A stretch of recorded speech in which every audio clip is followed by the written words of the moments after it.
ਅੱਜ ਪੰਜਾਬ ਦੀ ਅਗਵਾਈ ਦੇ ਹੇਠ ਪੰਜਾਬ ਕਾਂਗਰਸ ਨੇ ਇੱਕ ਮੁਹਿੰਮ ਦੀ ਸ਼ੁਰੂਆਤ ਕੀਤੀ ਹੈ।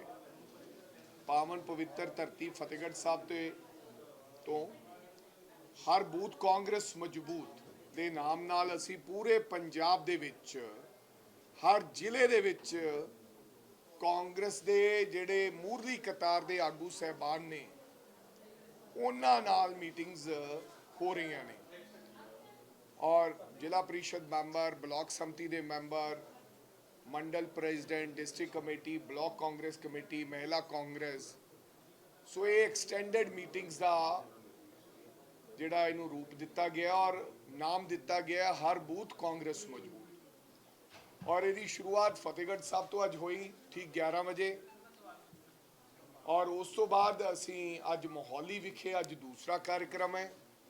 इसे तरह ही लगातार 8 तरीक तक दे आदरणीय बघेल साहब दे प्रोग्राम हैगे ने। असी हर जिले दे विच इसे तरह दीयां मीटिंगां 2 तो 3 मीटिंग्स कर रहे हैं। 8 दिनों दे विच 18 जिलों दे विच इस तरह दीयां मीटिंग्स हो रही ने। उस तो बाद 3-4 दिनों की ब्रेक होएगी और उस तो बाद निरंतर काम जिहड़ा इसे तरह चलता रहेगा। बेसिकली माइक्रो मैनेजमेंट और अपने कांग्रेस के जिहड़े वर्कर साथी आ उन्होंने मजबूती प्रदान करते हुए उन्होंने दिशा निर्देश देंदे हुए असी इस तरह कांग्रेस पार्टी नूं एक सुनेहा देना और उस तो बाद सारियां नाल राय करके सारे वड्डे वरिष्ठ लीडर साहबानां नाल राय करके फिर ये प्रोग्राम विधान सभा के स्तर तक जाएंगे। सो अज उसे मीटिंग के सिलसिले दे विच अज असी इत्थे आए जिथे मोहाली जिले की पूरी समूची लीडरशिप आदरणीय बलबीर सिंह सिद्धू साहब, साडे ढिल्लों साहब, विजय टिंकू जी, तिने कंटेस्टेड कैंडीडेट्स ते नाल साडे जिले के प्रधान जिहड़े वो मौजूद सन, डॉक्टर अमर सिंह राणा KP, होर वरिष्ठ लीडर साहबान ब्रह्म इंद्रा जी, तमाम साथी नाल आए। हीना कावरे जी नाल मार्गदर्शन दे रहे हैं जिहड़े साडे इंचार्ज ने। सो यही मैं तुहानूं दसना चाहुंदा सी। हुण मैं बेनती करांगा भूपेश बघेल जी नूं, डॉक्टर वेरका साहब साडे वर्किंग प्रधान ने और इस इधरले खिते दे पूरे इंचार्ज ने, वो भी साडे नाल उपस्थित ने। सो हुण मैं बेनती करांगा भूपेश बघेल जी नूं कि वो तुहानूं अज दे प्रोग्राम बारे जानकारी दें। आज के प्रेस कॉन्फ्रेंस में मेरे साथ राजा वड़िंग जी, आदरणीय संधू साहब, आदरणीय वेरका जी, डॉक्टर अमर सिंह जी, कमल किशोर जी और ब्रह्मेंद्र जी, महिला कांग्रेस के अध्यक्ष, और साथ ही हिना कावरे राष्ट्रीय सचिव और तमाम टिंकू जी और सब साथी उपस्थित हैं। मैं सभी पत्रकार साथियों का स्वागत करता हूँ। पिछले दिनों हम लोग आए थे तब सभी वरिष्ठ नेताओं से मुलाकात किया था। PCC में हमारे सभी संगठन की बैठक भी हम लोगों ने आयोजित किया था और सभी को चुनाव की तैयारी में जुट जाने का जो AICC का निर्देश है उनको मैंने सभी वरिष्ठ नेताओं के पास पहुंचाया था। अभी ये दूसरा जो हमारा मुहिम चला है वो जिला स्तर के हमारे नेतागण हैं, पदाधिकारी हैं, बूथ तक के जो कार्यकर्ता हैं, हमारे बूथ के जो अध्यक्ष हैं, वहाँ तक हम लोग इस मीटिंग में बुला रहे हैं, जिसमें हमारे जैसा कि राजा जी बताया कि हमारे काउंसलर हैं, ब्लॉक समिति है, जिला समिति है, इनके भी पदाधिकारी सब उपस्थित हैं। बहुत अच्छा माहौल है। खासकर फतेहगढ़ साहब में हमने शुरुआत की, बहुत पवित्र धरती और वहाँ ज़बरदस्त उत्साह देखने को मिला। यहाँ भी कार्यकर्ताओं में जो चुने हुए हमारे जो कार्यकर्ता हैं वो सब उपस्थित थे और सभी हमारे वरिष्ठ नेताओं ने निर्देश दिए और चुनाव की तैयारी हम सब लग गए हैं। मुझे इस बात की बताने में खुशी हो रही है कि SIR में हमारे BLA-2 सबसे ज़्यादा बने, 24,000 BLA-2 सभी बूथ में हम लोगों ने बनाया और अब बूथ स्तर पे हमारी सारी कमेटियाँ बनेगी और जब ये पूरा सभी ज़िलों को हम जब दौरा कर लेंगे तो तीसरा स्तर में जो हमारे विधानसभा स्तर के कार्यकर्ताओं का सम्मेलन होगा, ट्रेनिंग प्रोग्राम होंगे। तो ये संगठन के माध्यम से, और इसके बाद इस बीच में फिर अभी चूँकि पार्लियामेंट चल रहा है, तो उसके बाद 15 अगस्त के बाद राहुल जी का समय लेंगे और बड़ी रैलियां भी खड़गे साहब के, प्रियंका जी के और राहुल जी के हम लोग सब आयोजित करेंगे। आज प्रदेश में एक तरफ जो राज्य सरकार है उसके नाकामी से आदमी जिस उत्साह से उनको वोट दिया था, आज वो निराश हो चुके हैं। चारों तरफ निराशा फैल चुकी है। कानून व्यवस्था सबसे ख़राब स्थिति पंजाब की है। वहीं गैंगस्टर की बड़ी शिकायतें हैं, फिरौतियाँ, हत्याएं, ये लगातार बढ़ा है।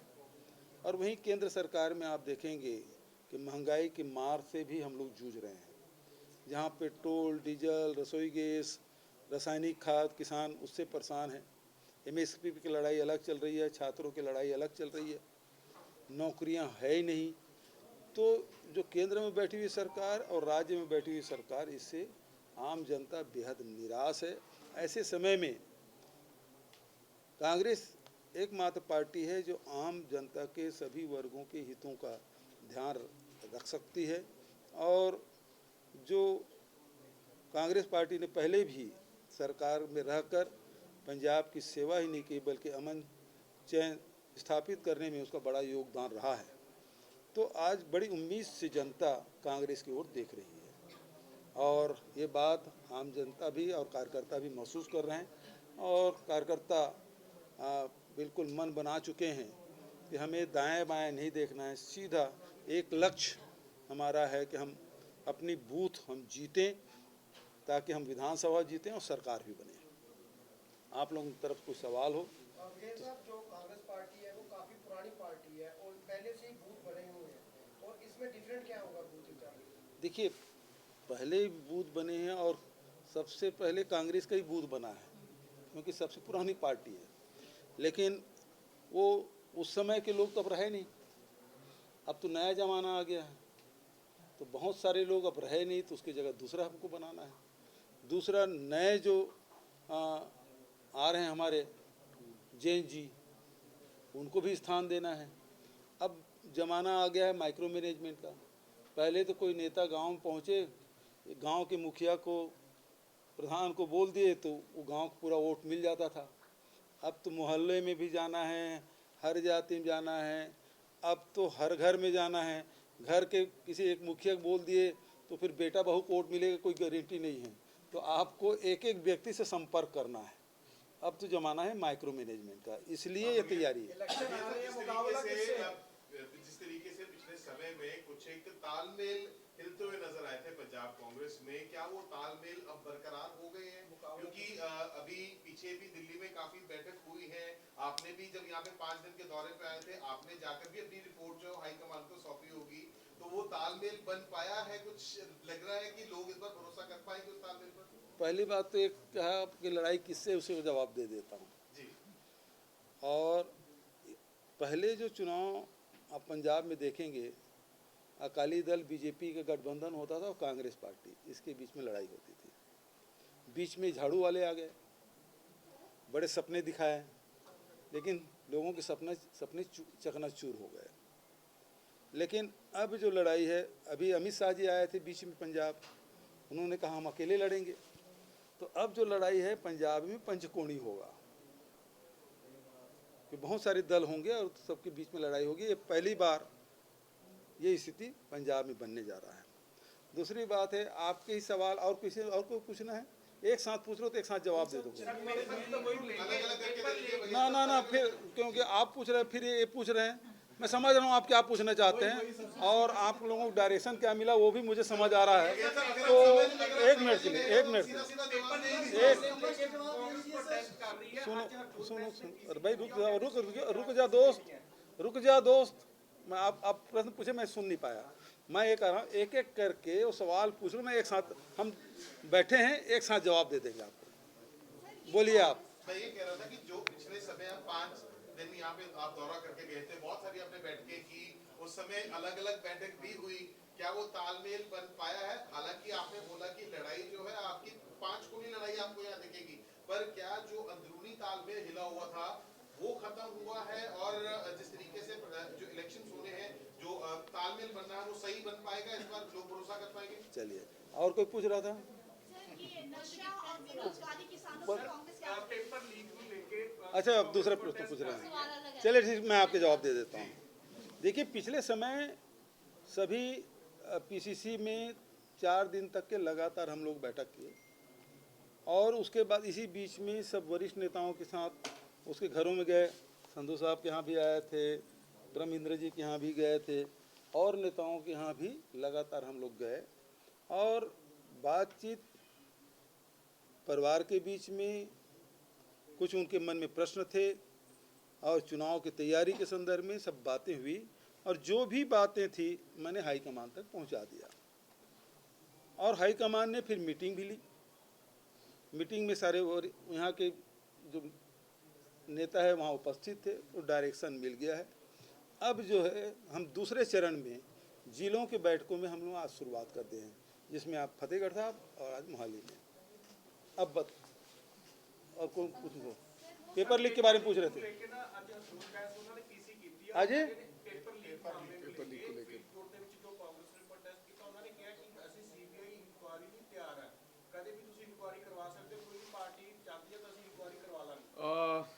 ਸੀਬੀਆਈ ਦੀ ਇਨਕੁਆਇਰੀ ਲਈ ਤਿਆਰ ਹੈ ਕਹਿੰਦੇ। ਇਥੋਂ ਇਹ ਪਤਾ ਲੱਗਦਾ ਹੈ ਕਿ ਜਿਹੜੀ ਪਾਰਟੀ ਕਿਸੇ ਸਮੇਂ ਸੀਬੀਆਈ ਨੂੰ ਰੋਜ਼ ਗਾਲਾਂ ਕੱਢਦੀ ਸੀ ਦਿੱਲੀ ਦੇ ਅੰਦਰ, ਕਿ ਸੀਬੀਆਈ ਨੇ ਔਰ ਈਡੀ ਨੇ ਸਾਡੇ ਤੇ ਨਜਾਇਜ਼ ਕੇਸ ਬਣਾਏ ਨੇ, ਇਹ ਆਮ ਆਦਮੀ ਪਾਰਟੀ ਕਹਿੰਦੀ ਸੀ ਦਿੱਲੀ ਦੇ ਅੰਦਰ। ਯਾਦ ਹੋਣਾ ਜਦੋਂ ਕੇਜਰੀਵਾਲ ਸਾਹਿਬ ਜੇਲ੍ਹ ਗਏ ਸੀ, ਇਹ ਗੱਲ ਆਮ ਆਦਮੀ ਪਾਰਟੀ ਕਹਿੰਦੀ ਸੀ ਸੀਬੀਆਈ ਔਰ ਈਡੀ ਬੀਜੇਪੀ ਦੇ ਇਸ਼ਾਰੇ ਤੇ ਨੱਚਦੀ ਹੈ। ਪੇਪਰ ਲੀਕ ਮਾਮਲੇ ਤੇ ਪੂਰੇ ਪੰਜਾਬ ਦੇ ਨੌਜਵਾਨ ਪ੍ਰਭਾਵਿਤ ਹੋਏ ਆ, ਇਸ ਕਰਕੇ ਸਾਡਾ ਉਹ ਪ੍ਰੋਟੈਸਟ ਸੀਗਾ ਫਾਰਮੇਸੀ ਦੇ ਸੀਗਾ ਜਿਹੜਾ ਕਿ ਹੈਲਥ ਮਿਨਿਸਟਰੀ ਦੇ ਅੰਡਰ ਹੈ। 12ਵੀਂ ਕਲਾਸ ਦਾ ਅੰਗਰੇਜ਼ੀ ਦਾ ਪੇਪਰ ਲੀਕ ਹੋਇਆ, ਉਹ ਹਰਜੋਤ ਬੈਂਸ ਦੇ ਅੰਡਰ ਹੈ। ਲੇਕਿਨ ਅਚਨਚੇਤ ਹਰਜੋਤ ਬੈਂਸ ਦਾ ਸੀਬੀਆਈ ਦੀ ਇਨਕੁਆਇਰੀ ਮੰਗਣਾ, ਇਹ ਉਹੀ ਗੱਲ ਹੈ ਜੋ ਗੁਜਰਾਤ ਦੇ ਅੰਦਰ ਸਮਝੌਤਾ ਹੋਇਆ ਕਿ ਤੁਸੀਂ ਚੁਣਾਵ ਲੜੋ ਔਰ ਉੱਥੇ ਆਪਣੇ ਹਿੱਸੇ ਦੀ ਵੋਟ ਲੈ ਕੇ ਆਓ ਔਰ ਕਾਂਗਰਸ ਨੂੰ ਹਰਾਓ ਔਰ ਪੰਜਾਬ ਦੇ ਵਿੱਚ ਅਸੀਂ ਤੁਹਾਡੀ ਮਦਦ ਕਰਾਂਗੇ। ਅਚਨਚੇਤ ਇੱਕ ਚਹੇਤਾ ਬੰਦਾ ਦਿੱਲੀ ਦਾ ਮੰਤਰੀ ਸਾਹਿਬ ਹਰਜੋਤ ਬੈਂਸ ਸੀਬੀਆਈ ਦੀ ਇਨਕੁਆਇਰੀ ਜਾਂਚ ਮੰਗ ਰਹੇ ਹੈ। ਉਹ ਇਹ ਨਹੀਂ ਕਹਿ ਰਹੇ ਕਿ ਮੈਂ ਕਿਸੇ ਜੁਡੀਸ਼ਰੀ ਇਨਕੁਆਇਰੀ ਦੇ ਥੱਲੇ ਇਨਕੁਆਇਰੀ ਕਰਨ ਲਈ ਨਿਗਰਾਨੀ ਦੇ ਤਿਆਰ ਹਾਂ, ਲੇਕਿਨ ਇਹਦੇ ਪਿੱਛੇ ਅੱਜ ਬਿੱਲੀ ਥੱਲੇ ਚੋਂ ਬਾਹਰ ਆ ਗਈ ਹੈ। ਇਹ ਪਤਾ ਲੱਗ ਗਿਆ ਕਿ बीजेपी और झाड़ू दोने एक है। पहले आप चरण की बात की कि पहले भी आप पंजाब आए थे, दूसरी बार आए हैं, लेकिन अभी भी आपने क्लियर नहीं किया कि अब पंजाब कांग्रेस में ऑल इज वेल है या नहीं है। मैं तो हर बार जवाब दे रहा हूँ बस, और हर नेता बोल चुके हैं ऑल इज वेल, तो सब लोग बोल चुके हैं।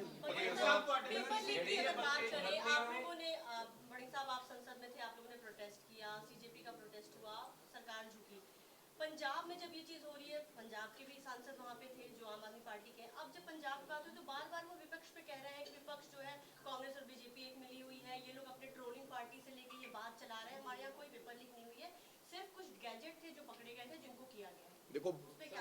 देखो गल ਇਹਦੇ 'ਚ ਇਹ ਹੈਗੀ ਆ, ਕੋਈ ਇਹ ਪੇਪਰ ਲੀਕ ਦਾ ਕੋਈ ਮੁੱਦਾ ਪਹਿਲਾਂ ਪਿਛਲੇ ਸਮੇਂ 'ਚ ਜਾਂ ਥੋੜੀ ਦੇਰ ਪਹਿਲਾਂ ਇਹਦੇ ਬਾਰੇ ਪੇਪਰ ਲੀਕ ਹੋ ਜਾਂਦਾ ਸੀ, ਕਿਸੇ ਵਿਅਕਤੀ ਨੇ ਕੋਈ ਚਰਚਾ ਨਹੀਂ ਹੋਈ। ਜਦੋਂ ਨੀਟ ਦਾ ਐਗਜ਼ਾਮ ਜਿਹੜਾ ਉਹ ਲੀਕ ਹੋਇਆ ਤੇ ਫਿਰ ਹੌਲੀ ਹੌਲੀ ਦੇਸ਼ ਦੇ ਨੌਜਵਾਨਾਂ ਦੇ ਵਿੱਚ ਇਸ ਬਾਤ ਨੂੰ ਲੈ ਕੇ ਚਰਚਾ ਛਿੜੀ ਔਰ ਫਿਰ ਉਹਨਾਂ ਨੇ ਪ੍ਰਦਰਸ਼ਨ ਸ਼ੁਰੂ ਕੀਤੇ। ਹੁਣ ਜਿੱਥੇ ਜਿੱਥੇ ਪੇਪਰ ਲੀਕ ਹੋਏ ਉਹਦੀ ਜਿੱਤ ਪ੍ਰਾਪਤ ਕੀਤੀ ਧਰਮਿੰਦਰ ਪ੍ਰਧਾਨ ਨੂੰ ਅਸਤੀਫਾ ਦੇਣਾ ਪਿਆ। ਪਹਿਲਾਂ ਵੀ ਨੀਟ ਐਗਜ਼ਾਮ ਬਹੁਤ ਵਾਰੀ ਲੀਕ ਹੋਇਆ, ਉਹ ਚੁੱਪ ਚੁਪੀਤੇ ਲੀਕ ਹੋ ਜਾਂਦਾ, ਕਿਸੇ ਨੂੰ ਪਤਾ ਹੀ ਨਹੀਂ ਲੱਗਦਾ। ਜਦੋਂ ਇਹ ਗੱਲ ਸਪਸ਼ਟ ਹੋਈ ਕਿ ਦੇਸ਼ ਦੇ ਮੰਤਰੀ ਤੋਂ ਅਸਤੀਫਾ ਲੈ ਲਿਆ ਗਿਆ ਹੈ ਔਰ ਪੂਰੇ ਦੇਸ਼ ਦਾ ਇੱਕ ਹੀ ਮੁੱਦਾ ਹੈ ਨੌਜਵਾਨਾਂ ਦਾ, ਬੱਚਿਆਂ ਦਾ, ਕਿ ਉਹ ਪੇਪਰ ਲੀਕ ਨੂੰ ਲੈ ਕੇ, ਤਾਂ ਫਿਰ ਇਹ ਪੰਜਾਬ ਦੇ ਵਿੱਚ ਵੀ ਉਹ ਗੱਲ ਆਈ ਕਿ ਪੰਜਾਬ ਦੇ ਵਿੱਚ ਪਿਛਲੇ 4 ਸਾਲਾਂ 'ਚ 6 ਪੇਪਰ ਲੀਕ ਹੋ ਚੁੱਕੇ ਹੈ। ਭਗਵੰਤ ਮਾਨ ਕਹਿੰਦੇ ਇਹ ਚੀਟਿੰਗ ਦਾ ਕੇਸ ਹੈ। ਨਾ ਤਾਂ ਚੀਟਿੰਗ ਵਾਲਿਆਂ ਨੂੰ ਸਜ਼ਾ ਦਿੱਤੀ ਹੁਣ ਤੱਕ ਭਗਵੰਤ ਮਾਨ ਨੇ, ਨਾ ਕਿਸੇ ਨੂੰ ਸਪਸ਼ਟੀਕਰਨ ਦਿੱਤਾ। ਅਕਸਰ ਹੀ ਆਦਤ ਹੈ ਭਗਵੰਤ ਮਾਨ ਦੀ ਕਿ ਉਹ ਜੇ ਅਗਰ ਬੰਬ ਫਟਦਾ ਹੈ ਪੰਜਾਬ ਦੇ ਅੰਦਰ ਜਾਂ ਹੈਂਡ ਗ੍ਰੇਨੇਡ ਚੱਲਦਾ, ਉਹਨੂੰ ਕਹਿ ਦੇਣਗੇ ਸਿਲੰਡਰ ਫਟਿਆ ਜੀ, ਟਾਇਰ ਫਟਿਆ।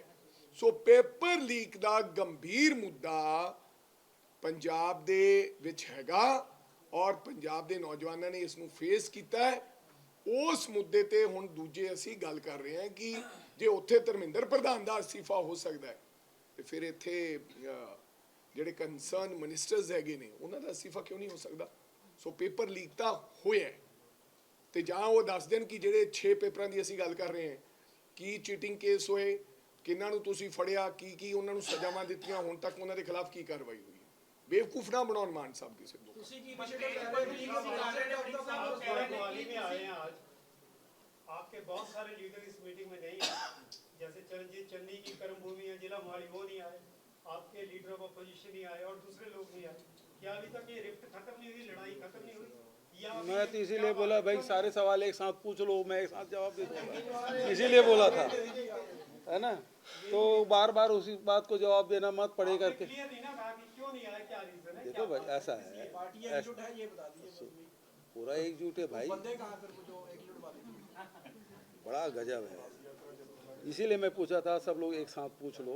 चन्नी तो यहाँ के जंपल हैं, वो क्यों नहीं पहुंचे? सुनोगे भाई, सुनोगे भाई, देखिए सदन में भी नहीं होते इसलिए पूछा। फिर पूछ ही लो पूरा, मैं सुन रहा हूँ। बताइए ना आप। मुझे बोलने भी नहीं दे रहा है। तो बात ये है कि जिला इस तरह का है और जिला में जिले के सब नेता उपस्थित भी हैं। दूसरी बात, जहाँ चन्नी साहब की बात आपने कही, चन्नी साहब ने खुद केसी वेणुगोपाल से मिल के निकले और उन्होंने बयान दिया था ऑल इज वेल। उसका बयान आने के बाद और तो प्रश्न उठता नहीं। दूसरी बात, यहाँ आने नहीं आने की बात है, सभी लोग एक जगह उपस्थित नहीं हो सकते, बहुत सारी व्यस्तताएं रहती है, बहुत सारे कार्यक्रम रहते हैं, किसी पार्लियामेंट में रहता है, किसी कमेटी में रहता है, किसी और कार्यक्रम लगा रहता है, लेकिन आएंगे धीरे धीरे सब लोग एक साथ। सारे लोग एक साथ तो इकट्ठे कभी नहीं हो सकते, है ना। अभी हमने जैसे पिछले समय निकाला था मनरेगा महासंग्राम का, लेकिन सब नेता धीरे धीरे करके तो आ गए, सब लोग उपस्थित थे। तो अब उसमें हर नेता हर जगह उपस्थित रहे तो संभव नहीं है, ठीक है ना। जैसे आप मान लो कहोगे 2 राष्ट्रीय सचिव कहाँ हैं, एक ही राष्ट्रीय सचिव बैठी है, तो ये कोई सवाल नहीं है, सभी लोग आएंगे। ਵੜਿੰਗ ਸਾਹਿਬ ਤੁਸੀਂ ਸਵੇਰੇ ਕਿਹਾ ਸੀ ਕਿ 40 ਤੋਂ 45 ਜਿਹੜੇ ਐਮਐਲਏ ਨੇ ਉਹ ਆਪ ਤੋਂ ਬਾਹਰ ਜਾਂਦੇ ਨਜ਼ਰ ਆ ਰਹੇ ਆ। ਬਲਤੇਜ ਪੰਨੂ ਨੇ ਕਿਹਾ, ਕਹਿੰਦੇ ਇਸ ਤੋਂ ਪਹਿਲਾਂ ਪ੍ਰਤਾਪ ਬਾਜਵਾ ਕਹਿੰਦੇ 30 ਤੇ ਹੁਣ ਵੜਿੰਗ ਸਾਹਿਬ ਕਹਿ ਰਹੇ ਨੇ 40। ਜੇ 70 ਕਾਂਗਰਸ ਦੇ ਕੋਲ ਹੈਗਾ ਤਾਂ ਸਰਕਾਰ ਹੀ ਬਣਾ। ਦੇਖੋ ਪੰਨੂ ਸਾਹਿਬ ਕੀ ਕਹਿ ਰਹੇ ਆ, ਮੈਂ ਉਹਦੇ ਗੱਲ ਦਾ ਜਵਾਬ ਨਹੀਂ ਦਿੰਦਾ। ਅਸਲੀਅਤ ਇਹ ਹੈਗੀ ਹੈ ਕਿ ਉਦਾਹਰਨ ਦੇ ਤੌਰ ਤੇ ਦੱਸਦਾ ਤੁਹਾਨੂੰ ਕਿ ਜਿਹੜਾ ਸਮਾਣਾ ਹੈ ਉੱਥੇ ਉਹਨਾਂ ਨੇ ਜਿਹੜਾ ਅਕਾਲੀ ਦਲ ਦੇ ਆਗੂ ਸਨ ਉਹਨਾਂ ਨੂੰ ਜੁਆਇਨ ਕਰਾ ਲਿਆ, ਕੀ ਨਾਮ ਆ ਉਹਨਾਂ ਦਾ, ਰਖੜਾ ਸਾਹਿਬ। ਹੁਣ ਉੱਥੇ 2 ਬੰਦਿਆਂ ਨੇ ਦਫ਼ਤਰ ਖੋਲਿਆ, ਇੱਕ ਤਾਂ ਪਹਿਲਾਂ ਚੇਤਨ ਜੋੜੇ ਮਾਜਰਾ ਹੈ ਔਰ ਦੂਸਰੇ ਉੱਥੇ ਜਾ ਕੇ ਹਰਚੰਦ ਸਿੰਘ ਬਰਸੜ ਮੰਡੀ ਬੋਰਡ ਦੇ ਚੇਅਰਮੈਨ ਨੇ ਆਪਣਾ ਦਫ਼ਤਰ ਖੋਲਿਆ ਹੋਇਆ। ਜ਼ਰਾ ਪੁੱਛ ਲਓ ਤੁਸੀਂ ਆਪਦੇ ਮੀਡੀਆ ਸਾਥੀਆਂ ਨੂੰ, ਦੋਨੋਂ ਉੱਥੇ ਕੰਮ ਕਰ ਰਹੇ ਆ। ਹੁਣ ਦੋਨੋਂ ਨੇ ਇਸ ਵਾਰੀ ਕੱਲ ਪਰਸੋਂ ਪ੍ਰਧਾਨ ਬਣਾਇਆ, ਉਹਨਾਂ ਨੇ ਅਲੱਗ ਬਣਾਇਆ। ਰਖੜਾ ਸਾਹਿਬ ਰਖੜੇ ਦੇ ਮੁਤਾਬਕ ਜਿਹੜੀਆਂ ਟਿਕਟਾਂ ਦੇ ਦਿੱਤੀਆਂ ਗਈਆਂ ਮਿਊਨਿਸਪਲ ਕਮੇਟੀ ਦੀਆਂ। ਹੁਣ ਜਿਹੜਾ ਉਹ ਇੱਕ ਐਮਐਲਏ ਚੇਤਨ ਜੋੜੇ ਮਾਜਰਾ, ਨੰਬਰ 1 ਮੈਂ ਗਣਾਉਣਾ ਸ਼ੁਰੂ ਕਰਾਂਗਾ ਬਲਤੇਜ ਪੰਨੂ ਨੂੰ, ਔਰ ਮੀਟਿੰਗ 'ਚ ਜਾ ਕਾਫੀ ਇੱਕ ਦੂਜਾ ਜੋੜੇ ਮਾਜਰਾ ਉਹ ਵੀ ਤਿਆਰ ਬੈਠਾ ਜਿਹਦੇ ਤੇ ਤੁਸੀਂ ਪਰਚਾ ਦਿੱਤਾ ਹੈ। ਤੀਜਾ ਬਠਿੰਡਾ ਰੂਰਲ ਜਿਹਨੂੰ ਤੁਸੀਂ, ਚੌਥਾ ਮਾਨਸਾ, ਪੰਜਵਾਂ ਮੈਂ ਕਿਸੇ ਦਾ ਨਾਂ ਹੁਣ ਲਊਂਗਾ ਤੇ ਫਿਰ ਰੌਲਾ, ਕਿਉਂਕਿ ਹਜੇ ਉਹਨਾਂ ਨੇ 6-7 ਮਹੀਨੇ ਕਿਉਂ ਆਪਣਾ ਕੰਮ ਚਲਾਉਣਾ ਹੈ।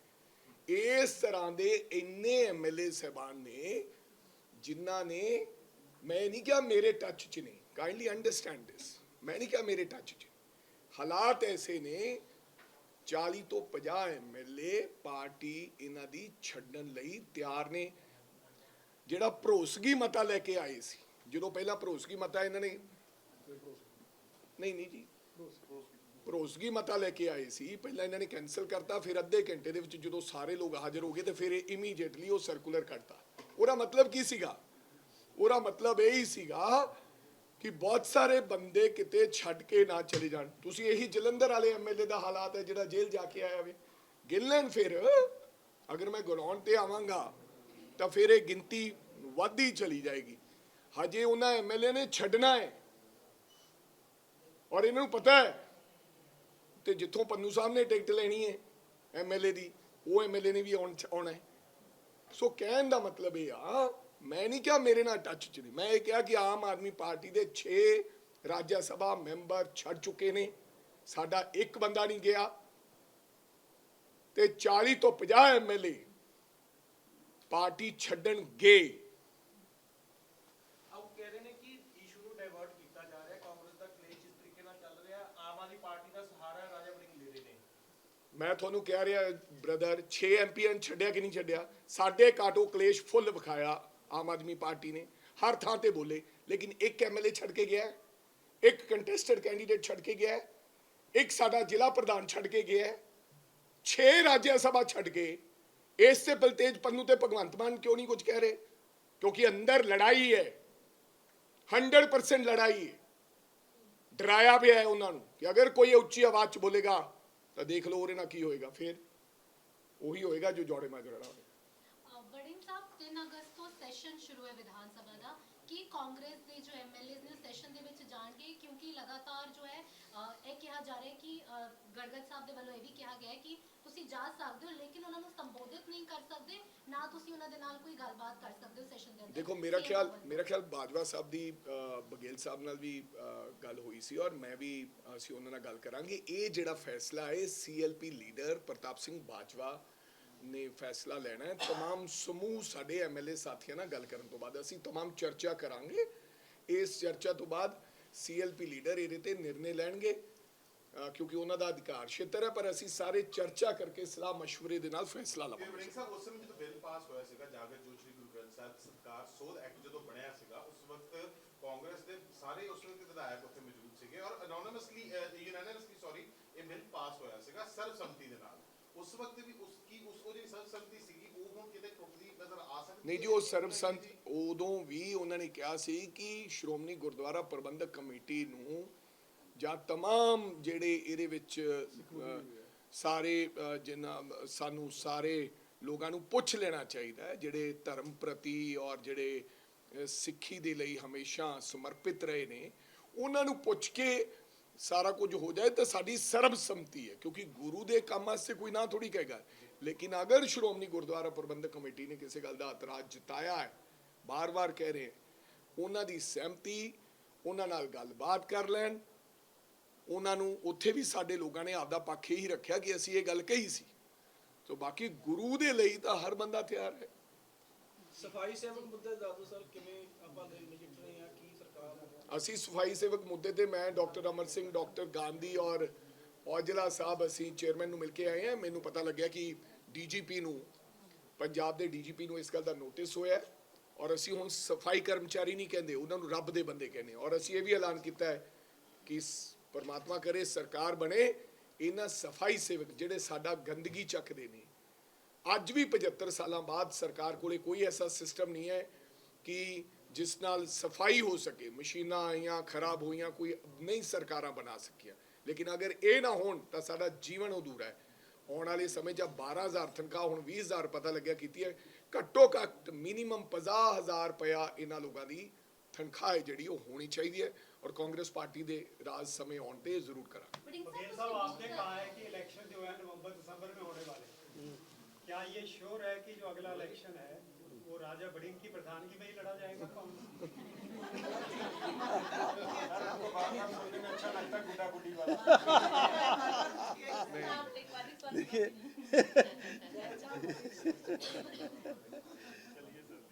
देखिए, पहली बात तो ये है कि ये जो चुनाव है, अभी जो परिस्थिति बन रही है उसमें ये चर्चा चल पड़ी है, ये चुनाव फरवरी 2027 की जगह नवंबर 2026 में होगा, इस प्रकार की चर्चा चल पड़ी है।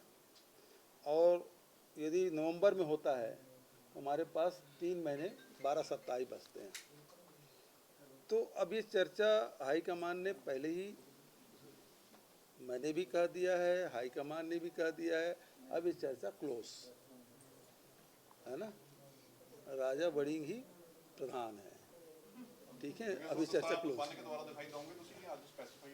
अजी मैं तो धन्यवाद दूंगा, ये 2 बंदे हैं आज मुझे पग बांधा है, मैं धन्यवाद देता हूँ। ये मेरे लिए बड़े सम्मान की बात है। ਬੜੀ ਸਾਹਿਬ ਇੱਕ ਰਿਐਕਸ਼ਨ ਦੇ ਦਿਓ ਪੰਜਾਬ ਕਬਜ਼ੇ ਦੇ ਵਿੱਚ ਜਿਹੜਾ 12ਵੇਂ ਨੰਬਰ ਦੇ ਉੱਤੇ ਆ, ਤਾਮਿਲਨਾਡੂ ਪਹਿਲੇ ਨੰਬਰ ਦੇ ਉੱਤੇ ਆ। ਸਰਕਾਰ ਇਹ ਦਾਅਵਾ ਕਰ ਰਹੀ ਹੈ ਕਿ ਜੀਐਸਟੀ ਦੇ ਵਿੱਚ ਅਸੀਂ ਪਹਿਲੇ ਨੰਬਰ ਤੇ ਆ, ਮਿਆਦ ਘੱਟ ਰਹੀ ਹੈ ਕਰਜ਼ੇ ਦੀ। ਕੀ ਤੁਹਾਨੂੰ ਵਾਕਈ ਲੱਗਦਾ ਮਿਆਦ ਘੱਟ ਰਹੀ ਹੈ ਕਰਜ਼ੇ ਦੀ? ਮੈਨੂੰ ਤਾਂ ਲੱਗਿਆ ਨਹੀਂ ਕਿਸੇ ਪਾਸੋਂ ਮਿਆਦ ਘਟ ਰਹੀ ਹੈ। 4.5 ਲੱਖ ਕਰੋੜ ਰੁਪਏ ਦਾ ਪੰਜਾਬ ਦੇ ਸਿਰ ਕਰਜ਼ਾ ਹੋ ਗਿਆ। ਬਹੁਤ ਵਾਰੀ ਅੰਕੜੇ ਦਿੱਤੇ ਹੈ ਕਿ ਅਸੀਂ ਇੰਨਾ ਵਿਆਜ ਮੋੜਦੇ ਹਾਂ, ਇੰਨਾ ਬੋਰਿੰਗ ਲੈਂਦੇ ਹਾਂ। ਅਸੀਂ ਜਿੰਨੇ ਪੈਸੇ ਕਰਜ਼ਾ ਆਏ ਸਾਲ ਲੈਂਦੇ ਸੀ ਉਦੋਂ ਡਬਲ ਕਰਜ਼ਾ ਆਮ ਆਦਮੀ ਪਾਰਟੀ ਦੀ ਸਰਕਾਰ ਲੈ ਰਹੀ ਹੈ। ਅੰਕੜੇ ਕਹਿ ਰਹੇ, ਡੇਟਾ ਕਹਿ ਰਿਹਾ। ਅਸੀਂ ਜਿੰਨਾ ਵਿਆਜ ਮੋੜਦੇ ਸੀ ਉਦੋਂ ਅੱਧਾ ਵਿਆਜ ਮੋੜ ਰਹੇ ਨੇ। ਬੋਰਿੰਗ ਵੱਧ ਗਈ ਹੈ।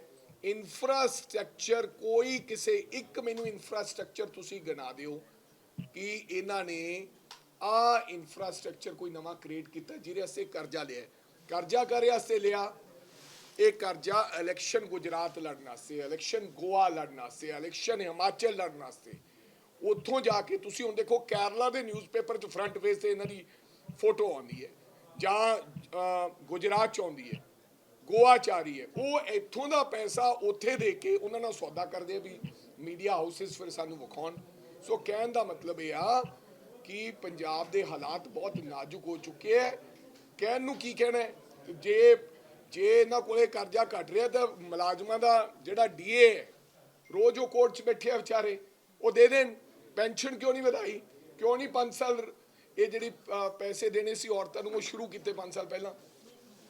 ਸਰ ਉਸ ਦੇ ਨਾਲ ਤੁਸੀਂ ਬੂਥ ਦਾ ਜ਼ਿਕਰ ਕੀਤਾ, ਉਹਨਾਂ ਨੇ ਵੀ ਕਿਹਾ ਕਿ ਜਨਜੀ ਦੇ ਤੌਰ ਤੇ ਕੰਮ ਕਰਾਂਗੇ। ਹੁਣ ਆਉਣ ਵਾਲੇ ਸਮੇਂ ਦੇ ਵਿੱਚ ਡਿਜੀਟਲੀ ਕਾਂਗਰਸ ਪੁਸ਼ ਕਰੇਗੀ ਬੂਥ ਲੈਵਲ ਦੇ ਉੱਤੇ ਕਿ ਲੋਕਾਂ ਦੇ ਘਰਾਂ ਤੱਕ ਜਾ ਸਕੇ ਕਾਂਗਰਸ। ਕੁਝ ਗੱਲਾਂ ਸਾਡੀਆਂ ਪ੍ਰਾਈਵੇਟ ਨੇ, 100% ਸਭ ਕੁਝ ਡਿਜੀਟਲ। ਅੱਜ ਕੱਲ੍ਹ ਡਿਜੀਟਲ ਦਾ ਜ਼ਮਾਨਾ ਤੇ ਉਹਨੂੰ ਵੀ ਅਸੀਂ ਆਪਣੇ ਲਾਗੂ ਕਰਾਂਗੇ।